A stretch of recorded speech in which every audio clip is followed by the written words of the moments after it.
100 seat എന്ന ആത്മവിശ്വാസത്തിൽ എന്തൊക്കെ പ്രവർത്തനങ്ങളിലേക്കാണ് ഇവിടെ നേതാക്കൾ നടന്ന് കയറിയിരുന്നത്. അവിടെയാണ് ഇനി ആദ്യം മുതൽ തുടങ്ങേണ്ട അവസ്ഥ അവർക്ക് വന്നിരിക്കുന്നത്. അങ്ങനെ ഒരു അവസ്ഥ സൃഷ്ടിച്ച ഒരാളെ എന്തിനാണ് ഇവർ ചുമന്നുകൊണ്ടിരിക്കുന്നത്? അല്ലേ?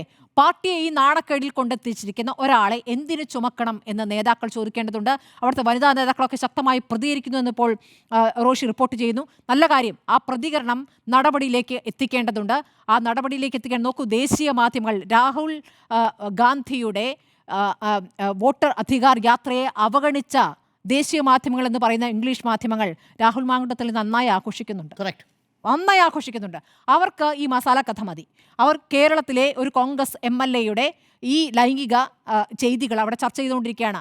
ഒരു വലിയ ഗൗരവത്തിലുള്ളൊരു വിഷയം ഏറ്റെടുത്തുകൊണ്ട് ഒരു വലിയ പ്രക്ഷോഭത്തിലേക്ക് പോയിരിക്കുന്ന കോൺഗ്രസ് നേതൃത്വത്തെ നാണക്കെടിലാക്കിയിരിക്കുന്ന ഒരു MLA, കേവലം ഒരു MLA, അയാളെ രാജ്യം വാങ്ങണമെന്നേ, അതിനി മുഹൂർത്തം കാത്തിരിക്കേണ്ടെന്നേ. എന്തിനാണ് ഇനി കാത്തിരിക്കുന്നത്? അടുത്ത ശബ്ദരേഖയ്ക്കോ, അടുത്ത വെളിപ്പെടുത്തലിനോ? ഇനി ഒന്നിനും സമയമില്ല. ഇപ്പോഴാണ് നടപടിയെടുക്കേണ്ടത്. വളരെ വേഗത്തിൽ ആ രാജിയിലേക്ക് പോകേണ്ടതുണ്ട്. വളരെ വേഗത്തിൽ കേസെടുത്ത് നടപടിയിലേക്ക് പോകാൻ സർക്കാരിനും ഉത്തരവാദിത്തമുണ്ട് എന്നാണ് ഈ ഘട്ടത്തിൽ എനിക്ക് പറയാനുള്ളത്.